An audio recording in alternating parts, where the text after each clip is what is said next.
Okay, well, I am now going to begin a project. This is so confusing, so weird. I'm now going to begin a project that I have been planning in my head, at least, for some time. Boy, that is so weird. This is just. I want to admit, this is very strange and unusual for me. Um, I am not a natural camera person. I don't like getting my picture taken. Not a big video guy, so this is unusual for me.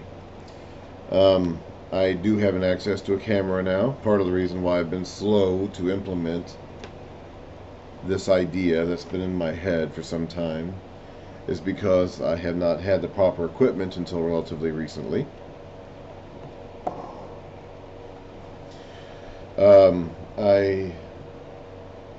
I have been planning for some time to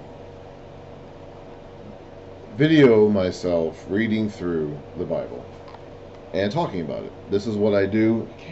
I have cats. I could put them in the bedroom. In fact, in future videos, I probably will put them in the bedroom. But they've already been in the bedroom for the last couple of hours already, and so I figured it was time to let them out. They can handle a couple of hours in the bedroom, but any more than that, it gets risky. So I let them out, and now I got to deal with them. Anyway, my name is Aaron Franklin, and I am here to film myself, record myself, making videos of myself, talking my way through the Bible, basically. In this year of quarantine, I had not been able to get with people as I once did. Many of the social gatherings that I've conducted at my church over the course of the years have been reinstated, although with different approaches to doing things. I'm recording this particular video on Sunday, right about 4 o'clock in the afternoon on Sunday, March 28th, 2021. So more than a year after this whole pandemic started. Actually, I'm planning on bringing myself out of quarantine next week for Easter, because by then I'll have been past my second COVID shot, which I got last week, and I will be, as far as I'm concerned, free to re-enter society. There comes a point when you must live your life, regardless of what the authorities say you should do. If we were that concerned about the authorities, you just, yeah, no, let's not do this right now. We would never have left Europe in the first place. Anyway, so the one regular weekly feature that I used to be involved in that I'm not anymore, that has not restarted since it kind of ended at the same time the pandemic started. It was actually right around the same time. It has not. I have cats, like I told you. It has not restarted. Probably not really for reasons related. What are you doing, cat? You gotta. Oh no. I don't like this at all. I don't. Oh no. Okay. You leave that alone. You leave that alone, cat. You stop that. No. You leave that alone. You do not need to get involved in that. You just go over there and. Probably not for reasons related to the pandemic. There. Probably not for reasons related to the pandemic. Probably more for other things going on in in circumstances of the men who were involved in the group with me. But the one thing that I have not resumed doing in the last year, and that's the one thing that I actually missed the most, is our Saturday morning guide time group, where we would get together about 8 o'clock in the morning on Saturdays and read through the Bible. We would typically read about a chapter at a time, and then we would sit around discussing it. I really enjoyed those meetings. I really do miss them. And I really thought that what we were doing, and we're only doing it once a week, only doing it on Saturday mornings, but I thought that what we were doing at that time, we did it for several years. And we covered several books in the Bible while we were doing it. We went through Acts, we went through James, we went through, I think, Colossians and Ephesians. We went through Daniel and Revelation even. So we were starting Genesis last year when we had to stop.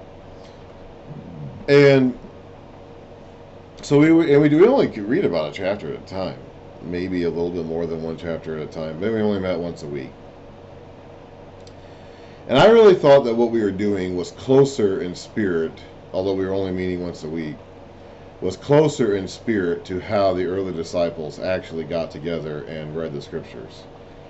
Today, we have a big focus on what we call, at least in the church circles that I frequent, we call them quiet times or daily devotionals.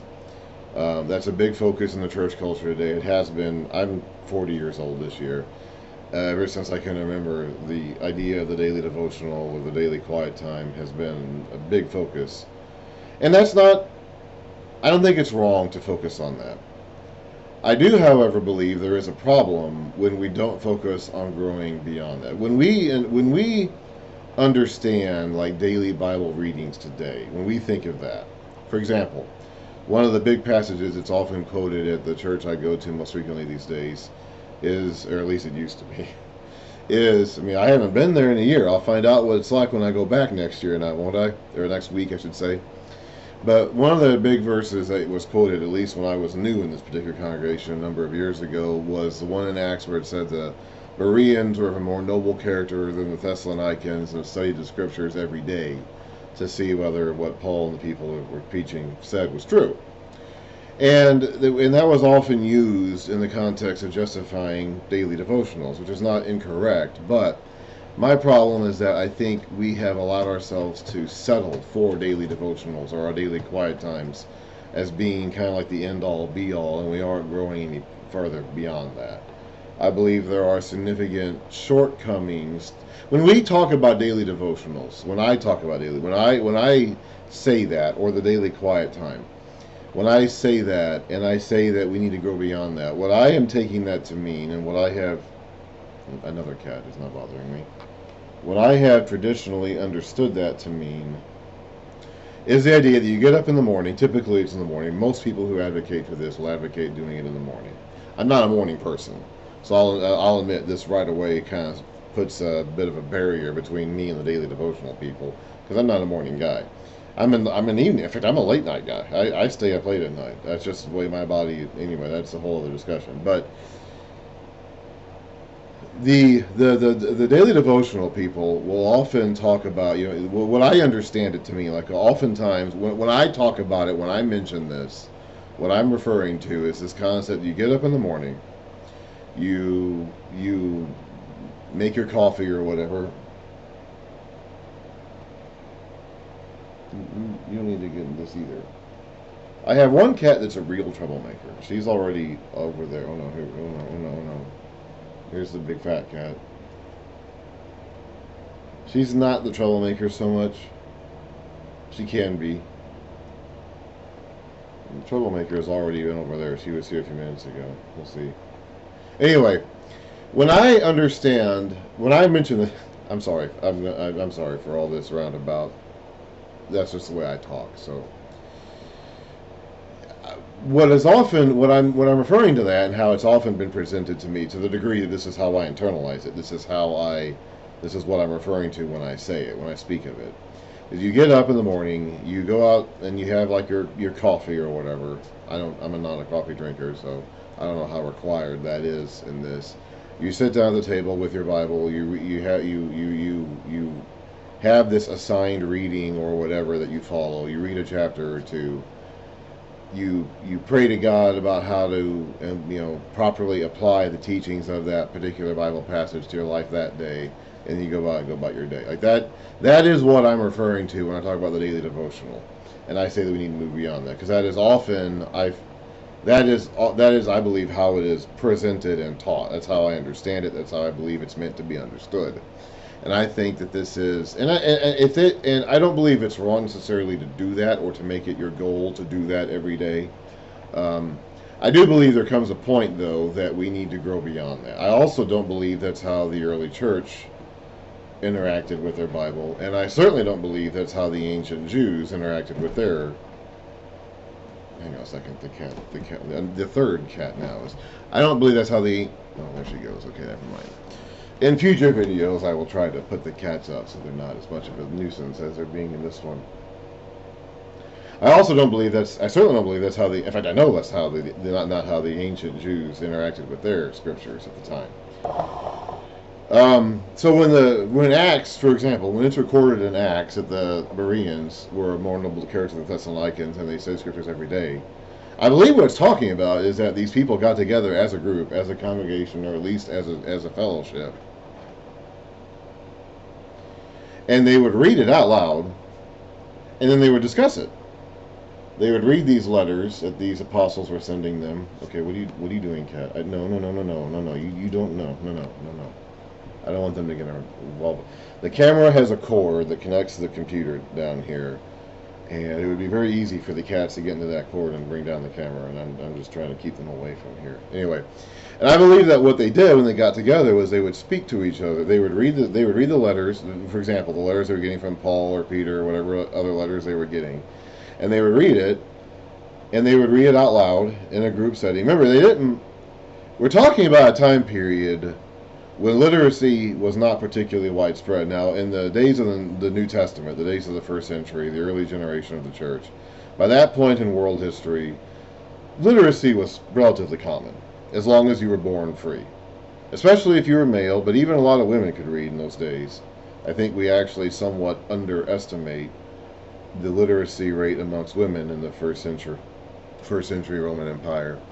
And certainly amongst men, it was very common by that point to be able to read. As long as you were born free. If you were a slave, no, you would not be able to read. And there were a lot of slaves. I think between a quarter and a third of the entire population were slaves. So no, there were a lot of people who could not read because of that. But if you were born free, chances were very good, especially if you were male. But even if you weren't, that you were able to read. However, that didn't mean...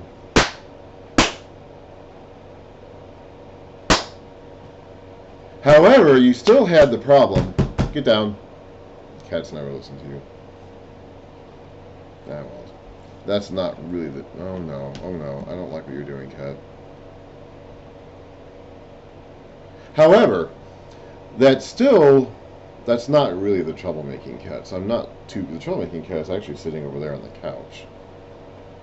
I'm not too concerned. But this cat does have a tendency to get into crazy moods. Not so much of a troublemaker, but she's got her moments. Her name is Luna, and I call these moments the lunatrix. When she starts acting like a lunatic, I call those... You're going to hurt yourself, Cat. I mean, this is not good. If she hurts herself, maybe she'll know not to do this again. Cats learn by negative association. Excuse me. But so even though literacy itself was more widespread, they would not have been able to have, each of them would not have been able to have their own personal copy of these letters in their private collection, like we have today. I have, in fact, I have multiple. I'm using this one. This was my travel Bible. I had been keeping this in my backpack so I can carry it around with me whenever I go out with my backpack. Of course, in the last year, haven't been going out very much. Then I had one that I read when I was here.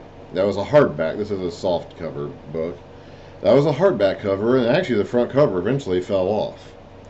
So I'm going to use this one now as my Around the House Bible, which I had been using that one for, and I'm eventually going to get another one to use as my travel Bible, and so on and so forth. Well, the first century Christians, of course, didn't have that luxury. They didn't have the ability to just each member have multiple copies of their own, copies of Scripture or whatever. So when they had these letters, I believe they got together, like the synagogues did, like the Jews in the synagogues did, and that's, of course, where most of the first century Christians came from, was these synagogues, because they were originally Jews. And they got together, they would read through the Scriptures, a passage along, not just a chapter, we're talking about like a lengthy passage here, or in the case of the New Testament epistles, the entire epistle. And then they would read it, they would discuss it, and they would compare it to the Old Testament Scriptures. They would analyze it in depth, they would perform exegesis and all these fancy terms that we now use today to discuss in-depth Bible studies. And I believe this is a skill and an art that we have mostly allowed to go away. And I think that one of the things is that we focus on these daily devotionals so much. We settle for these 15-minute daily quiet times with our morning coffee, where we read a chapter or two, we ask God to help us apply it to our lives that day, and that's all we go for. Now, I'm not saying these are necessarily a bad way of reading the Bible, but I do think that I do think there comes a point when we need to leave that behind, when that particular method of Bible reading isn't going to help us grow or mature any further. In 1 Corinthians chapters 12 through 14, Paul gives a discourse about spiritual gifts. And because the Corinthian church the people in the Corinthian church wanted spiritual gifts. In particular, they wanted the gift of speaking in tongues. I think the reason why they wanted that gift is because, and I think it's the same reason why certain denominations want to speak in tongues today, is that they wanted the immediate feedback of feeling like they're inspired by the Holy Spirit and thus confirming their faith to be true. And so Paul says that this isn't inherently a bad desire, but he goes on to talk about the spiritual gifts themselves are a tool. They are meant to grow the church and edify the church and educate the church and grow the members of the church on to maturity. And that once you reach maturity, you no longer need these teaching tools. The famous passage about love in 1 Corinthians 13 is actually embedded within this greater conversation about spiritual gifts. 1 Corinthians 13 doesn't stand on its own as its own unit of thought. We often preach that it does. You'll hear 1 Corinthians 13 mentioned at weddings, or hear it talked about as if it were its own set of teachings, but it's not. It has a beginning, it has an end that comes after that, and it fits within a greater conversation about spiritual gifts. He's saying that love should be the motivating factor that draws you to want spiritual gifts, and that the goal of spiritual gifts is to increase in faith and maturity in the church to the point where you no longer need them. When he talks about seeing through a glass darkly versus eventually seeing clearly, he's not necessarily talking about dying, going to heaven, and seeing Jesus face to face or anything like that. Again, that's often how that's preached. It's often how that's presented.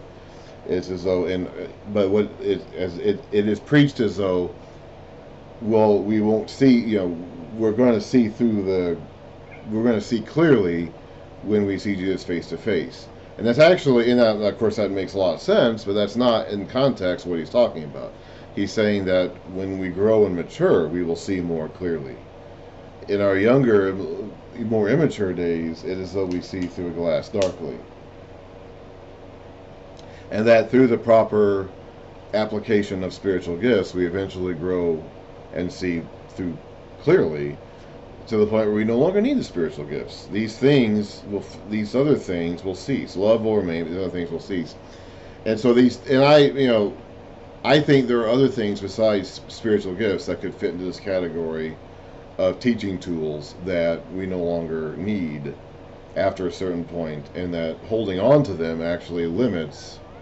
Okay, this is a troublemaker. She could cause trouble here. And that holding on to them actually limits our ability for further growth. In my home church, which I attend it's not that right now, the Greater Alton Church in Rosewood Heights, Illinois. That's not my home. That's where I've been going predominantly for the last decade plus. We actually almost 2 decades now. We have this tradition of using a theme of the year. I don't know if we have a theme for this year. This is 2021. We were going to have a theme for last year. Of course, COVID shut that down. I don't know if we even have one for this year. But I've been saying for a few years now that I think we should seriously consider retiring the theme of the year concept, because I believe this is a teaching tool that our congregation no longer needs. I think it was helpful for the congregation for a period of time to help us grow into maturity, but I believe that relying on it now at this point is doing us more harm than good, because we can't grow past it. It's not in the Bible. There's nothing in the scriptures talking about us needing a theme of the year to base our sermons and song readings off of. Same thing for the church year that my other home church, the one that I actually grew up in, Zion Lutheran Church, they follow, the Lutherans in general follow the church year, which again is not a scriptural concept. The Old Testament Jews had a calendar and religious festivals they followed. The church does not. In fact, Paul in Colossians even explicitly says, you're not supposed to be doing this any longer. I'll get to that whenever I get to that. But I think there can be some value in following a pattern, a protocol of worship. And going back to 1 Corinthians again, Paul mentions at the end of 1 Corinthians 14 that we should have order in our worship. The New Testament doesn't give us any specific instructions on what to do when we get together. Nowhere. It doesn't say anything. It doesn't give us any proscriptions or prescriptions of how we should actually conduct ourselves when we get together. But it does give us a few things that we shouldn't do, and that all ultimately involves keeping order in the service. Of course, people look at that section in the end of 1 Corinthians 14, they focus on the whole keep women silent in church all the time. And so that's what we focus on, so we kind of lose the ability to look at the passage more broadly as a whole. But what 1 Corinthians 14 really talks about at the end when he discusses these things is about keeping order in the service. And I think 2,000 years later, you remember the church that existed at the time was very new. And after 1900 plus years of this, the various denominations have come up with ways to keep order in their various services. The Greater Alton Church has a way to keep order in its services. Zion Lutheran Church has a way to keep order in its services.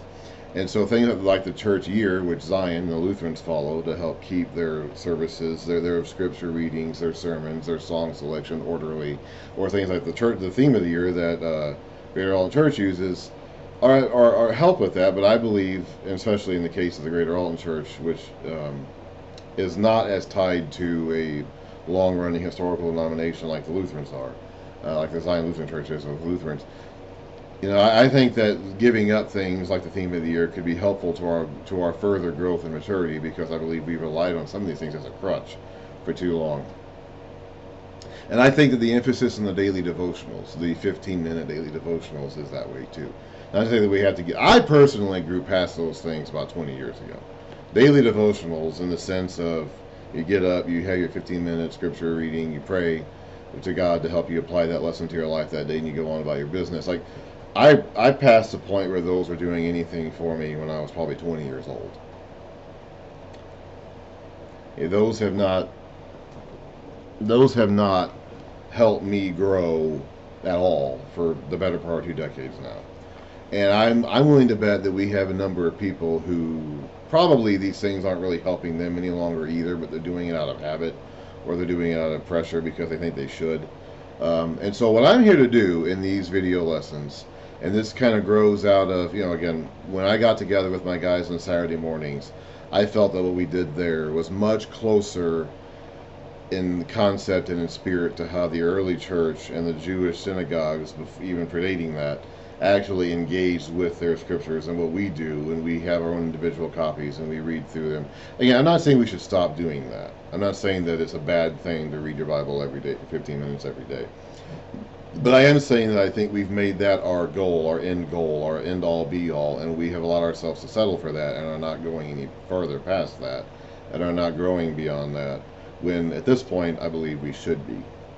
So what I'm trying to do here is to recapture some of the spirit of what we were doing in our Saturday morning guide time, which we have regrettably since stopped doing. In the era of COVID and Zoom meetings and all this stuff. Now again, as far as I'm concerned, this is wrapping up.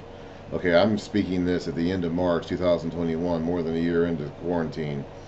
I self-isolated a week before good old JB here in Illinois even told us to. So I've been consistent about this ever since. I mean, I've barely gone out at all. So I'm fat, so I have legitimate reasons to be concerned about COVID, because I have a very prominent comorbidity, which is obesity, which is one of the most dangerous risk factors of COVID. In fact, probably the most dangerous, apart from old age, which I'm not in the risk bracket, and as far as old age is concerned, but I'm very much in the risk because of my obesity, which is actually probably the main signifying indicator of potential problems with COVID more than anything else. Obesity underlines all the other health issues that are often. As a fat person, I'm going to say this. We've reached a point in our society where we're afraid to talk about fatness or obesity as though it's not a bad thing. It is a bad thing. I don't like being fat.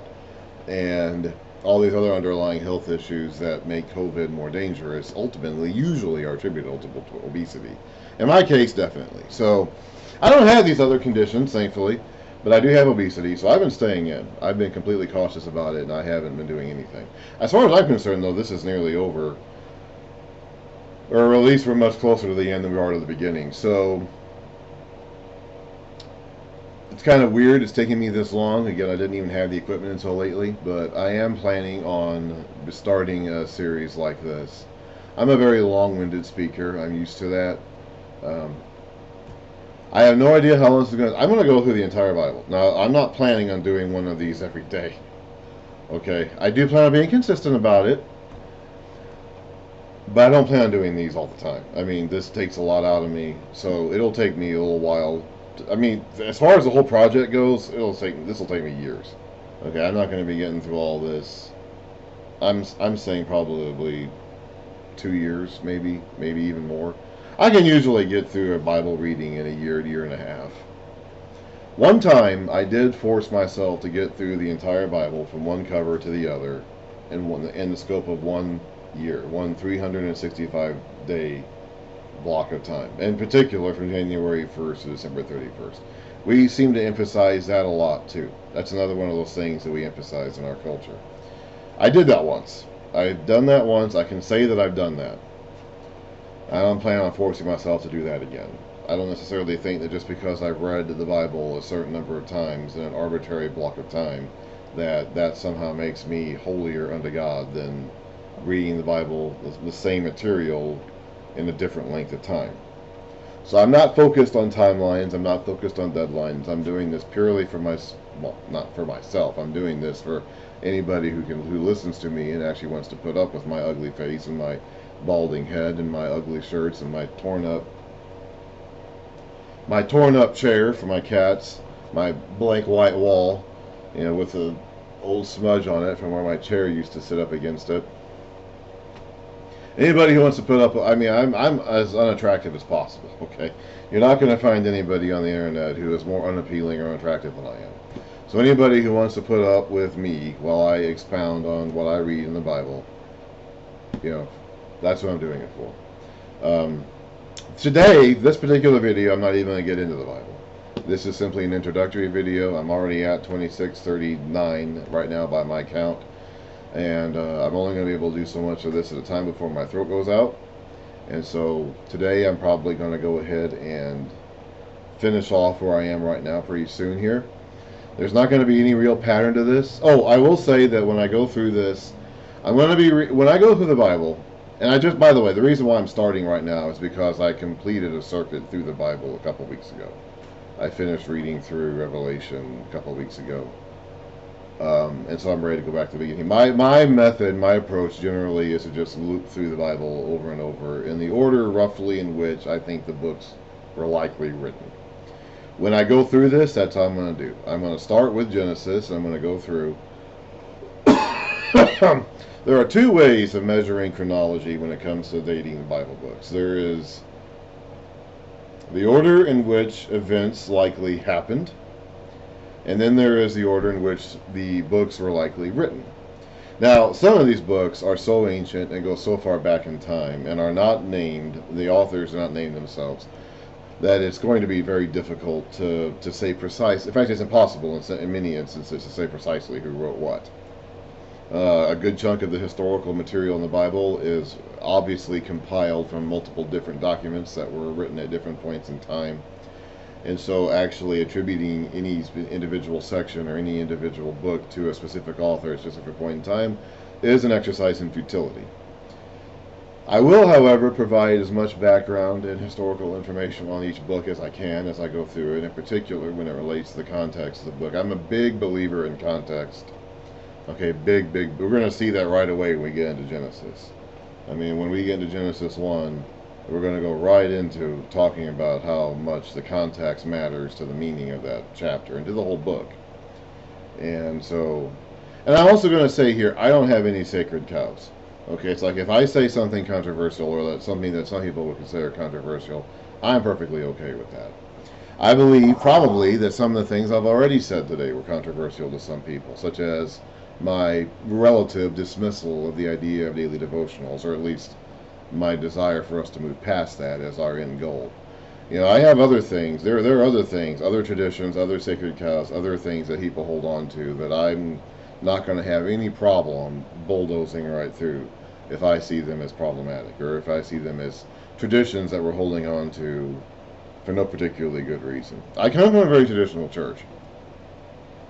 So I am and in fact I left that church when I was in my early 20s because I was disturbed by their clinging to traditions. I've mellowed somewhat on my youthful passion, and I believe the church itself has gotten better at letting go of some of its traditions. But I've seen it in my new church, which was a very anti-traditional church at one point in time, and it still kind of is in a way, but it also has its own set of traditions it likes to follow and hang on to. And so I don't think traditions themselves are inherently bad. And I'm going to mention that too. I think we can hold on to them and make them bad though. And so I'm not going to have any problems, blasting some of these things. Maybe sometimes purposefully.